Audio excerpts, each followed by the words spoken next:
Saudara-saudaraku yang dikasihi dan diberkati Tuhan, selamat pagi dan salam. Tema renungan kita pagi hari ini adalah berdampak bagi bangsa. Tetapi berdampak dalam konteks tema ini adalah berarti menolak hoax, kabar bohong, suap, ketidakadilan, dan diskriminasi. Saudara-saudaraku yang dikasihi dan diberkati Tuhan, hak dan kewajiban adalah dua hal yang diatur agar berjalan selaras dalam hidup manusia. Tiap kali orang bicara tentang hak, dia bicara juga tentang kewajiban dan sebaliknya.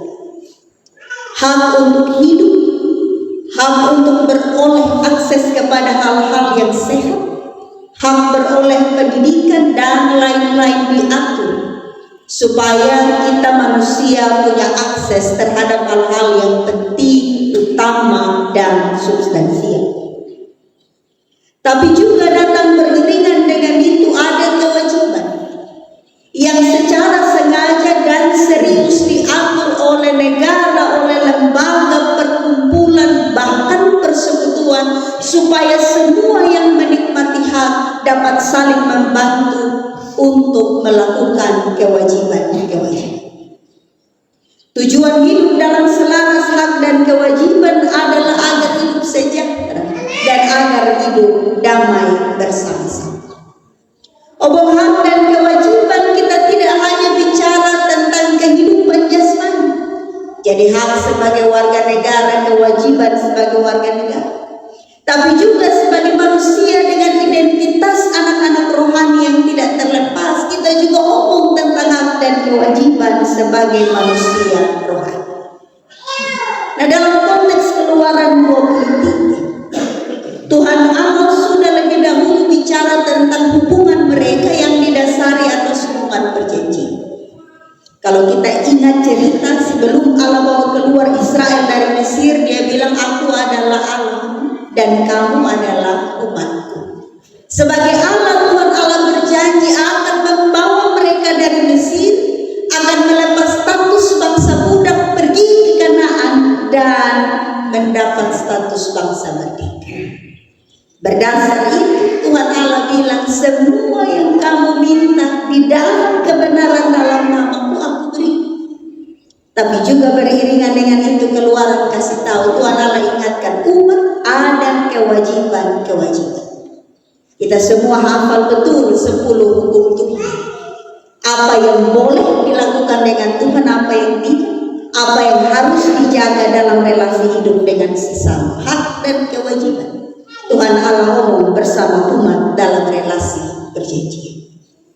Nah, konteks Keluaran 23 kemudian mau menjelaskan kepada manusia bahwa kamu sudah menerima banyak hal dari Tuhan. Dan dalam meresponi apa yang diterima dari Tuhan, dalam menyatakan syukur atas apa yang diterima dari Tuhan, nah sekarang ada tugas. Hak sudah minta Tuhan, sekarang kewajiban Tuhan Allah kasih kepada mereka. Kalau kita baca baik-baik ayat 1 sampai ayat 13, Tuhan Allah secara sungguh-sungguh mau menegaskan bahwa manusia yang menerima kebaikan dari Tuhan tidak bisa jadi manusia pasif. Pasif itu artinya cuma tahu minta lalu tunggu Tuhan kasih jatuh dari langit. Benar, Israel punya pengalaman itu.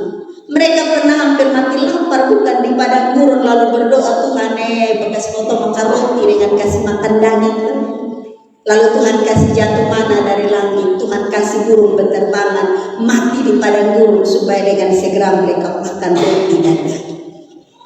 Tapi dalam konteks ini Tuhan Allah bilang harus ada kewajiban-kewajiban yang dilakukan supaya kamu tidak hidup meminta-minta, supaya kamu tidak hidup pasif sebagai yang diciptakan oleh Tuhan dan hanya mau dipelihara tanpa tanggung jawab.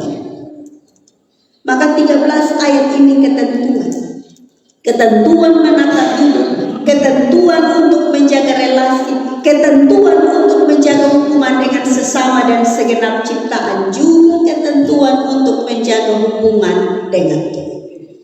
Saya tidak akan jelaskan ayat-ayat terakhir, tapi saya coba ambil beberapa beberapa sebagai contoh apa yang Tuhan omong kepada umat. Dalam ayat pertama, Tuhan sudah mengingatkan kepada umat untuk jangan bersumpah palsu. Nah, dalam konteks kehidupan, sumpah biasanya diucapkan dengan bilang demi nama Tuhan. Dari zaman Alkitab sampai zaman sekarang, kalau mau meyakinkan seseorang tentang sesuatu, kita bilang demi nama Tuhan, ini beta kasih. Tapi Tuhan malah kasih ingat umat hati-hati terhadap sumpah palsu yang mengatasnamakan nama Tuhan, yang pakai nama Tuhan sebagai cap untuk membenarkan apa yang kita omong padahal belum tentu itu kebenaran.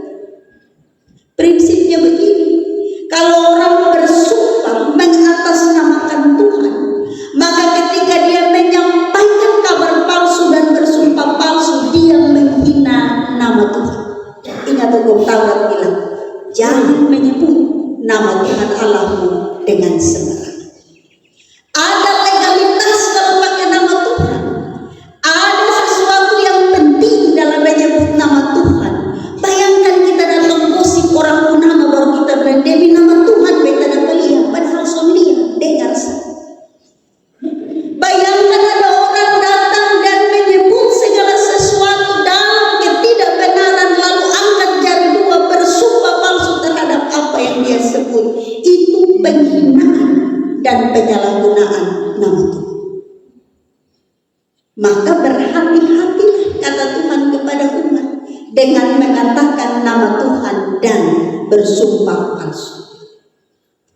Allah juga menegaskan kepada umat bahwa sangat penting untuk menjaga jati diri sebagai umat Tuhan dalam ayat 2 dan ayat 3. Jati diri sebagai umat Tuhan itu apa?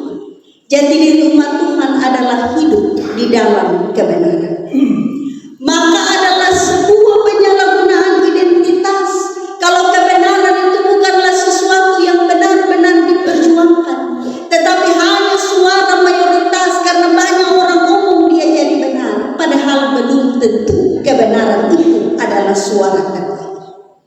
Tuhan ingatkan kepada umat hati-hati dengan jati diri, karena orang yang diselamatkan Tuhan adalah orang yang hidup dalam keadilan dan keteraturan. Jadi kalau orang menyebut nama Tuhan, tapi dari mulut yang sama dia mengatakan ketidakadilan dan ketidakbenaran, bagi Tuhan itu adalah penyalahgunaan hak. Tuhan bilang peduli terhadap diri, karena diri adalah identitas sebagai seorang anak Tuhan. Tapi di dalam hak Tuhan hanya tidak suruh umat jaga diri. Tuhan juga menekankan kepada umat untuk jangan hidup dengan orang lain. Karena itu beberapa ketentuan Tuhan Allah kasih kepada umat. Bertindak adil, jangan makan suap supaya yang tidak benar jadi benar. Jangan hidup di dalam kebohongan, jangan hidup di dalam segala fitnah, dan jangan hidup di dalam segala ketidakbenaran.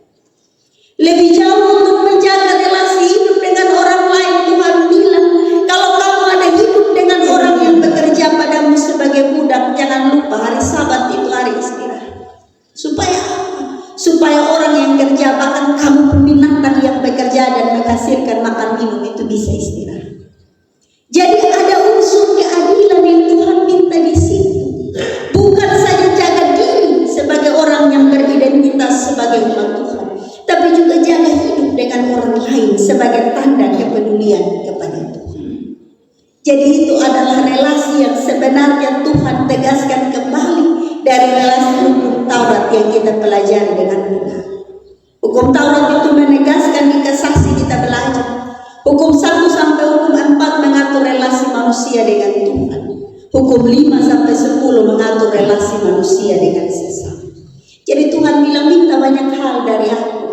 Semua yang kamu minta aku kasih asal minta dalam kebenaran. Tapi jangan lupa ada kewajiban untuk menjaga relasi dengan Tuhan dan juga untuk menjaga relasi hidup dengan sesama. Itulah arti hidup berdampak bagi kebersamaan. Nah, saudara-saudaraku yang dikasihi dalam Yesus Kristus,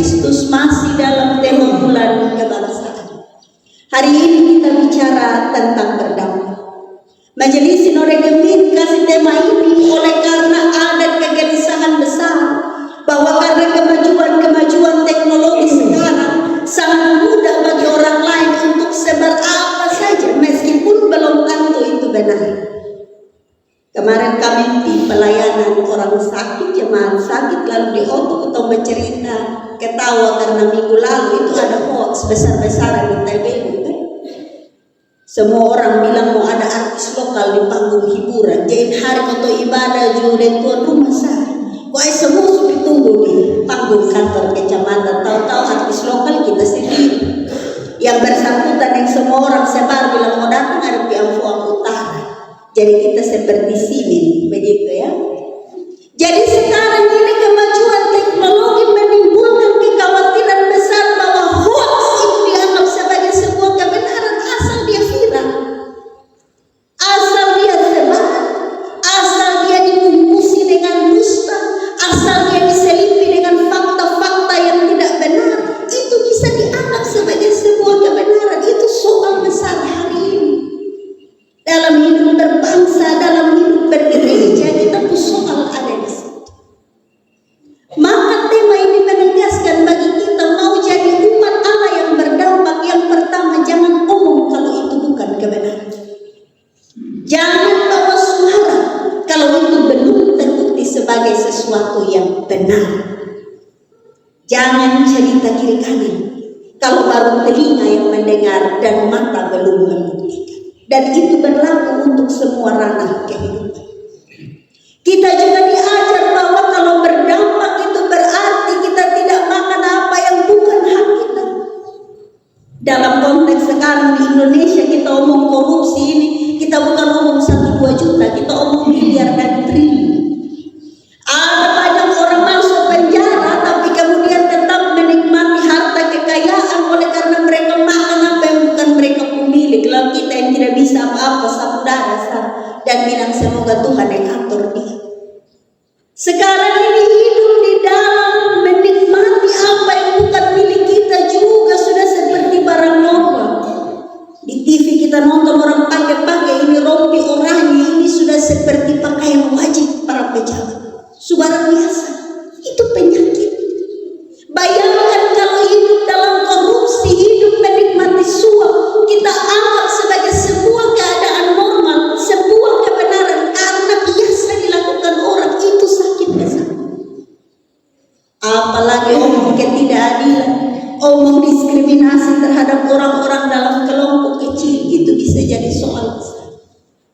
Maka kalau tema ini bilang hidup berdampak bagi bangsa, tidak usah pikir untuk melakukan hal-hal besar dan dahsyat dunia. Mulai dari hal-hal yang sederhana. Dengar, teliti baru umum, mengerjakan kebenaran dan bukan ketidakbenaran, memilih berdiri di garis keadilan bukan ketidakadilan, dan tidak hidup dengan melakukan diskriminasi satu terhadap yang lain. Kalau itu yang kita lakukan, kita bukan hanya sementara menjaga relasi hidup berbangsa, kita juga sementara menjaga relasi hidup umat Allah, dan terutama kita sementara menjaga relasi hidup dengan Tuhan sebagai pemilik hidup. Karena itu saudara-saudaraku yang terkasih dalam Yesus Kristus, pergilah kita semua di dalam dunia dan hidup pemberian Tuhan. Lakukanlah sesuatu dengan benar dan adil, karena kita adalah orang-orang yang menerima hak dan yang harus melakukan kewajiban hidup benar di dalam Tuhan. Dengan demikian, kita bisa hidup sebagai bangsa merdeka, tapi kita juga bisa hidup sebagai anak-anak Tuhan dalam kebenaran. Selamat merenungkan firman Tuhan. Biar Roh Tuhan yang menuntun kita agar firman menjadi karya tiap-tiap waktu. Amin.